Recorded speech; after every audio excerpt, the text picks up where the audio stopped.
Vietnam listed as top 15 remittance destination. Vietnamese workforce to skill up towards integration.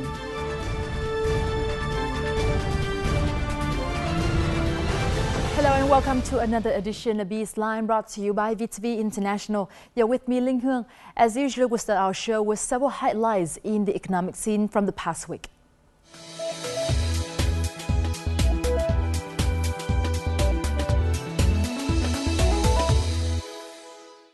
While most Asian economies are experiencing a slowdown, Vietnam is witnessing an uptick, according to Moody's in an article on The Australian on Monday. Vietnam's growth was attributed to attracting quality FDI, especially in electronics, with a growth of 33% in exports in the past 3 years. Also, according to the newspaper, Vietnam has potential in overtaking China's role as Asia's hotspot for foreign investment in manufacturing. However, it also pointed out obstacles facing Vietnam's economy. Moody's raised concerns over increasing interest rates and the low level of foreign exchange reserves at only $43 billion in September. Deputy Prime Minister Vũ Văn Ninh has instructed the state capital stakes should be managed by the State Capital Investment Company, or the SCIC. Representatives of state capital will work with the SCIC in completing dossiers and conduct the transfer of representative rights. SCIC will cooperate with ministries, ministerial bodies and localities to implement the transfer within 60 working days, since state-owned enterprises are granted a business registration certificate after equitization. The Ministry of Finance will study and collect opinions and draft proposals for the government within the next fortnight. Vietnam was among the world's top 15 in remittance receiving countries, receiving around $12.5 billion. According to the World Bank's figures, Vietnam ranked 11th in the list. According to the World Bank's figures, Vietnam ranked 11th in the list. In 2014, Vietnam received about $12 billion in remittances and is predicted to reach $13 to $14 billion this year. India continues to be the leading recipient of remittances with more than $72 billion, followed by China with $63.9 billion. Vietnam and Russia signed a cooperative agreement on tourism for the period of 2016 to 2018 on the sidelines of the 3rd International Tourism Forum in St. Petersburg in Russia on Tuesday. The document lays a foundation for the two countries to spur their cooperation in the exchange of tourists and attracting visitors from third countries, thus forging the bilateral friendship and cooperation. Under the plan, Vietnam and Russia will support each other in tourism promotion activities in respective nations while exchanging information on important tourism events in each country. Connections will also focus on developing investment and tourism projects in the two countries and training human resources. The Ministry of Transport has recently announced that it now applies the single-window regulations for all cargo across seaports at Vũng Tàu, Đà Nẵng, Quảng Ninh and Hải Phòng. The single-window system allows one integrated body to certify technical safety and environmental protection. This is in a bid to increase the efficiency of customs procedures. More importantly, the single-window system can facilitate greater transparency in information. According to a new World Bank report, Vietnam needs an additional 374,000 housing units in cities each year for the next 5 years. The report explains the structural shift out of rural areas and towards a higher productivity manufacturing and service-based economy would drive population growth and new demand for housing in cities. The share of the urban population is expected to reach 50% by 2040. The report also suggested that affordable housing would be instrumental to helping Vietnam achieve its goals for increasing productivity and inclusive urban growth. Those are what have made headlines in the economic and business scene in Vietnam for the past week. Up next, we'll talk about Vietnamese labor force in an integrated economy in our crosstalk.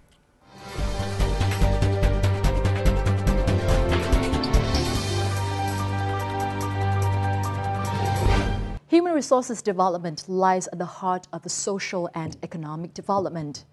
Through various free trade agreements, Vietnam is opening its economy to the global market, which opens the door of opportunities to gain new skills and productivity for Vietnamese labor force.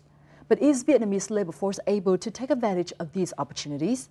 And are they ready for the more intense competition springing from the influx of highly skilled laborers and professionals coming from other countries to seek jobs in Vietnam? Let's delve into this topic with Mr. Michel Welmont, a lead education specialist at the World Bank. But before we talk, let's take a look at the following. Entering Vietnam in 2006 with an impressive $1 billion project, Intel is among the first high-tech companies in Vietnam. At present, over 1,000 engineers and technicians, mainly Vietnamese, work at the Intel factory. Intel thì là một công ty toàn cầu, cho nên chất lượng nguồn nhân lực chúng tôi đòi hỏi là các bạn dù ở Việt Nam hay ở Mã Lai hay ở Trung Quốc hay ở Hoa Kỳ thì đều có chúng tôi đều hoạt động trên một cái chuẩn giống nhau, và cái nguồn nhân lực nó cũng phải ngang bằng nhau. Thì việc tìm kiếm nguồn nhân lực không phải là khó, nhưng vấn đề là khi chúng tôi tuyển dụng vào thì chúng tôi phải thường xuyên có những cái chương trình đào tạo nội bộ. Vì đó là một cái việc bắt buộc chúng tôi phải làm thường xuyên. Thì cho đến giờ phút này chúng tôi thấy rằng là chất lượng nguồn nhân lực rất là tốt, là các bạn đã hội nhập rất là nhanh, và thậm chí là các bạn còn làm những cái công việc mà có thể nói rằng là tuy mới mẻ, nhưng các bạn là với cái quyết tâm học hỏi và đam mê công việc thì đã đạt được cái yêu cầu đặt ra rất là tốt. Piaggio Vietnam is among the big names in Vietnam's motorbike industry. Its plant in the northern province of Vĩnh Phúc, in operation in 2009, now employs around 1,000 employees and has become Piaggio Group's main manufacturing hub in Asia. Cái lực lượng lao động mà chất lượng cao tại Piaggio Việt Nam hiện nay đáp ứng được cái yêu cầu của Piaggio sau cái thời gian mà họ làm việc với cái khoảng thời gian dài, trung bình là từ 4 đến 5 năm đến bây giờ. Tuy nhiên hiện nay chúng tôi có gần 20 người nước ngoài đang nắm giữ những vị trí chủ chốt tại công ty. Nói thật là nó vô cùng là khó khăn và thử thách cho chúng tôi khi mà tìm kiếm những vị trí mà có thể thay thế được ngay lập tức cái người nước ngoài. Bởi lẽ cái yêu cầu cao nhất đấy là về kỹ năng lãnh đạo, và thứ hai đó là ngoại ngữ. Cosmos Industrial Company, a supplier of parts and components for motorcycle factories such as Honda, has had difficulties in employee training. Nhân viên trực tiếp sản xuất thì kỹ năng cứng là quan trọng nhất, và cái ý thức tuân thủ người ta là quan trọng nhất. Thì chúng tôi gặp sau 10 năm thì chúng tôi gặp rất nhiều khó khăn trong cái việc đào tạo nhân viên, bởi vì là thường những đầu ra trường dạy nghề thì chúng tôi đánh giá rằng là vẫn chưa đạt được cái tiêu chuẩn mà chúng tôi mong muốn, và chúng tôi phải đào tạo lại. According to research by the International Labour Organization, productivity in Singapore in 2013 was nearly 15 times that of Vietnam. Even compared with Malaysia and Thailand, two similar middle-income ASEAN countries, Vietnam's productivity was just 1/5 and 2/5 respectively.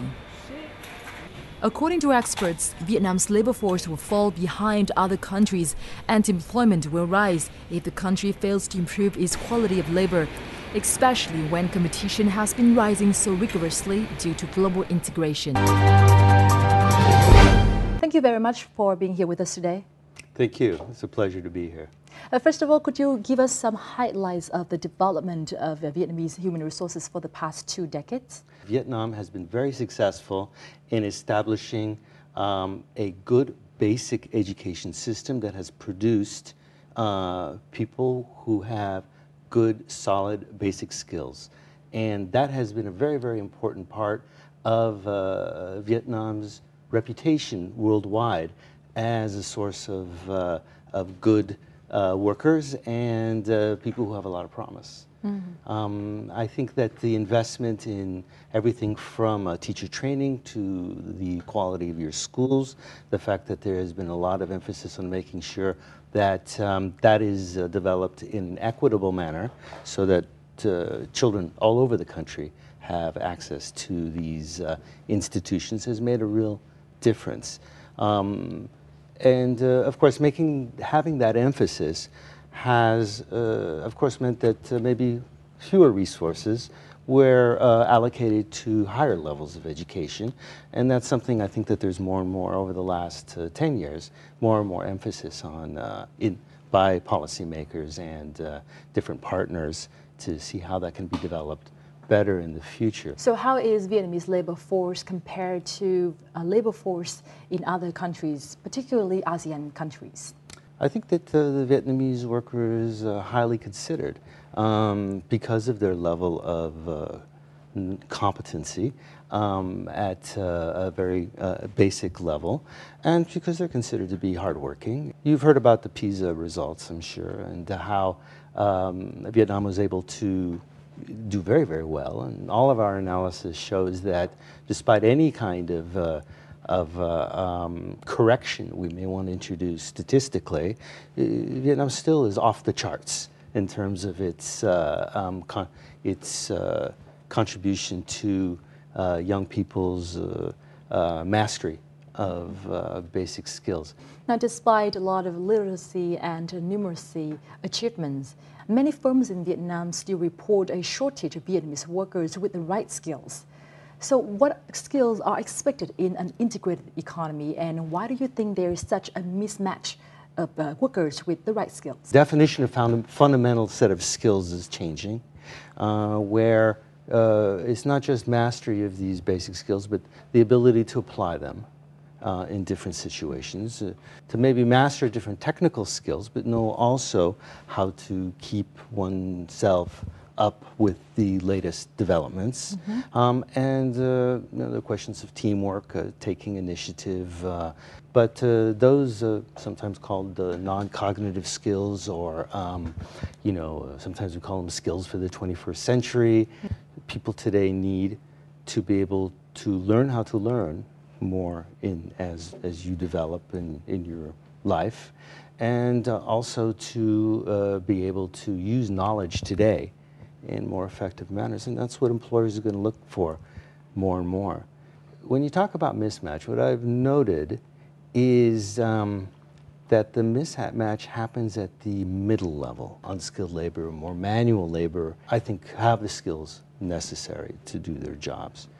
And the ones at the very top, we can say that they should be able to do more research or be able to do a certain number of things, and that's true too.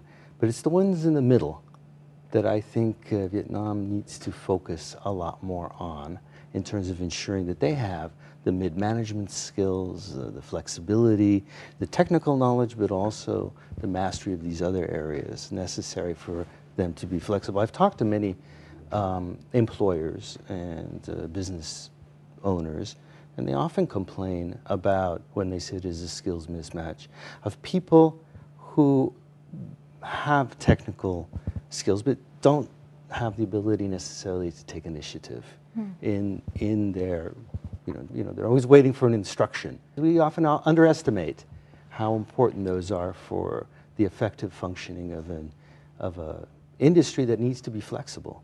Is it more often seen in a domestic firm or FDI firm? It depends on what the firm's business plan is. Many firms here for now are interested in expanding, having a relatively good profit margin. They'll use inexpensive, good labor. They're sufficient, and a lot of them are domestic. A lot of them are like SMEs. They haven't really thought about how they would use more sophisticated or developed skills. On the other hand, bigger companies, yes, they look often for these more sophisticated or second generation, or what do we want to call them, skills. Now, the very big companies, like they often train their own workers, so you don't have to worry about them that much. But like I said, those who might be smaller firms who really want to be competitive in different areas, they'll definitely have to start thinking differently about the equation of their inputs, including the human capital. Will everyone have the equal opportunities to obtain skills needed by the labor market? They do more or less now. You continue to have disadvantaged areas in Vietnam that for quite some time had lagged behind in terms of educational opportunities and success, particularly at the basic level. I think that that's changed fundamentally, and there's been great progress in that area.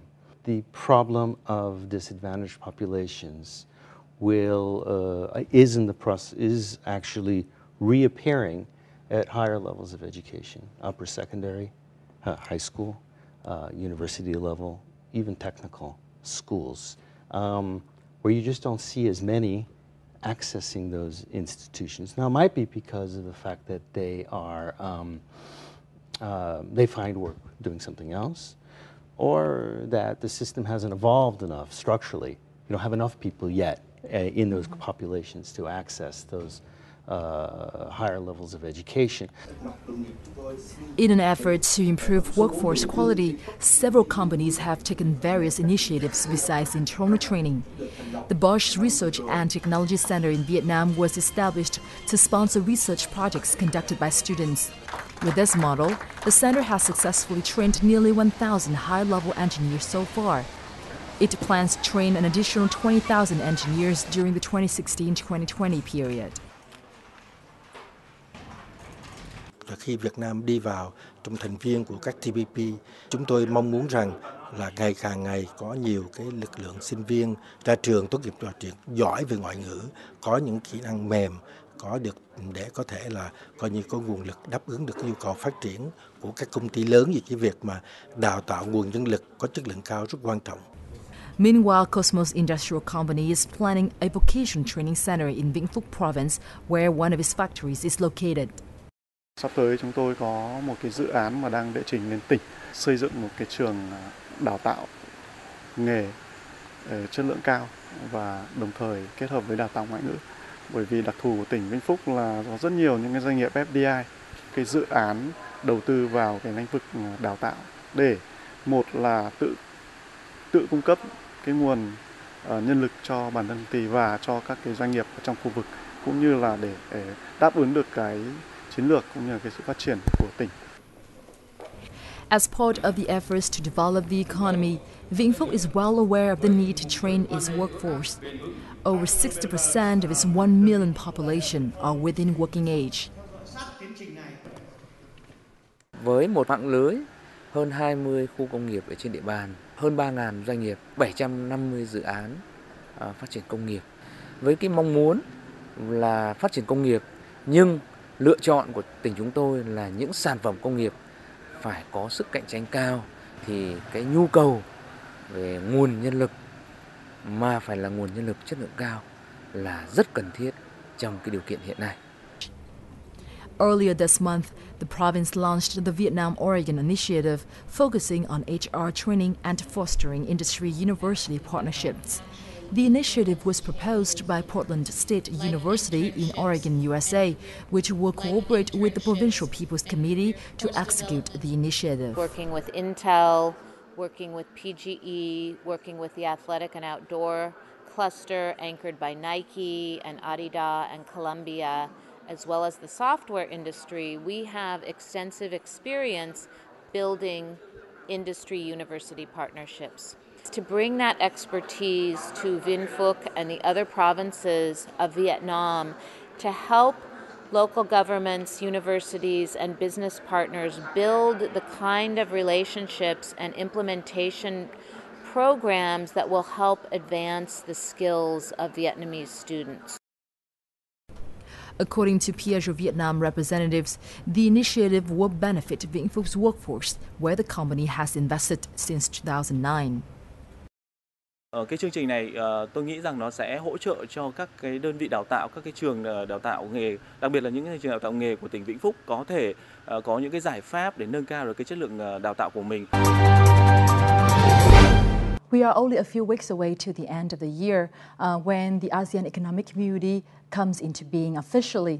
And this establishment of the community will allow the free flow of skilled laborers among ASEAN countries.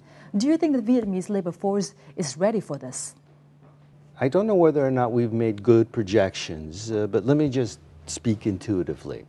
One of the advantages of the Vietnamese labor market is that labor is not that expensive relative to other countries. Now, when you think about that, if I were Filipino or Indonesian, why would I want to come to Vietnam and be paid less than I would in another country to do the same thing? So the Vietnamese today, now it might change in the future, but that'll take many, many years, but On January 2nd, I don't think they're going to have to worry that much.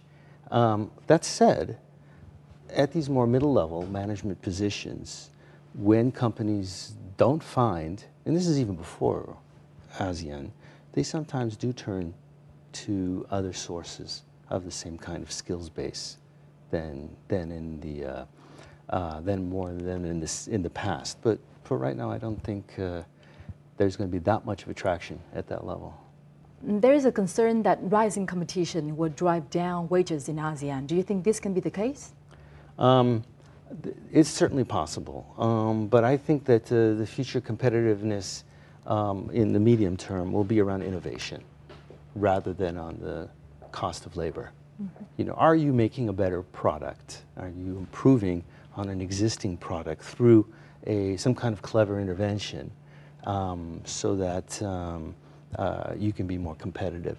You're not capturing more market share by just making a cheaper shirt, but maybe designing something new that people really didn't know that existed and would like. And I think that's something that that's where Vietnam should really focus its energy, is being innovative, not just being cheap.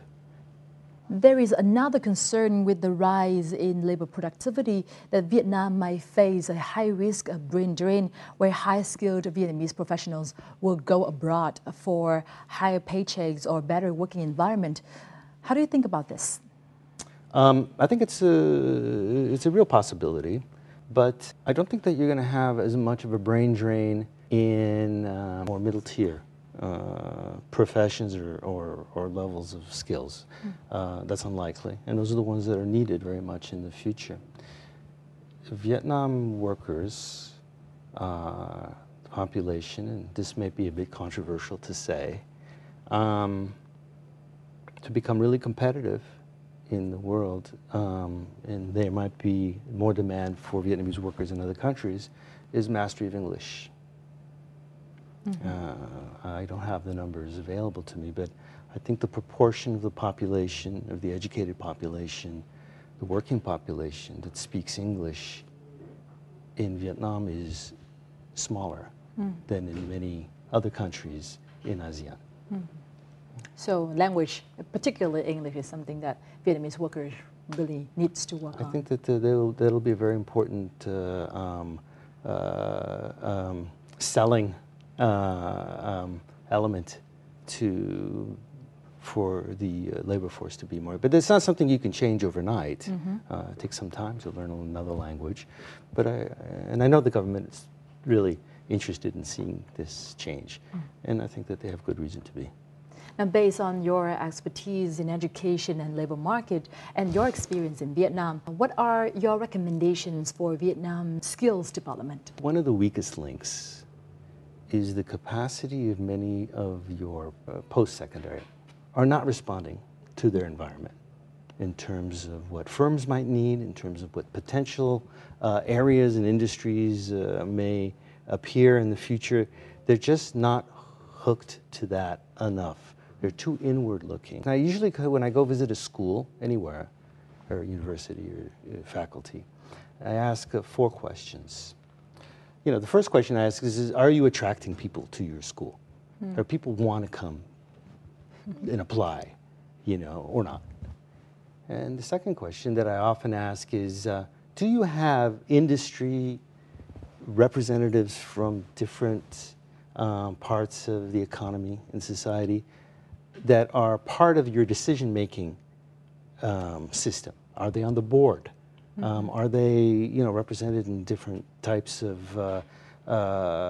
developing the curriculum or, you know, looking at the future? The third question I usually ask is, are your instructors people who worked in the industry that they're teaching right now? And then the last question I ask is that, are you willing to close parts of your institutions if they're not actually meeting the demand? And when you have no to most of those questions, you have a problem with these institutions, and you should really think the way the system's incentives are working. I've heard people say, oh, this vocational training school doesn't get enough applicants. So we're going to try to advertise or oblige more students to go there. So well, that's not a solution. Right. The solution is they have to change. Eventually, and quite soon, competitiveness will require that the majority of people have had 12 years of education. Now the question is, what kind of 12 years of education?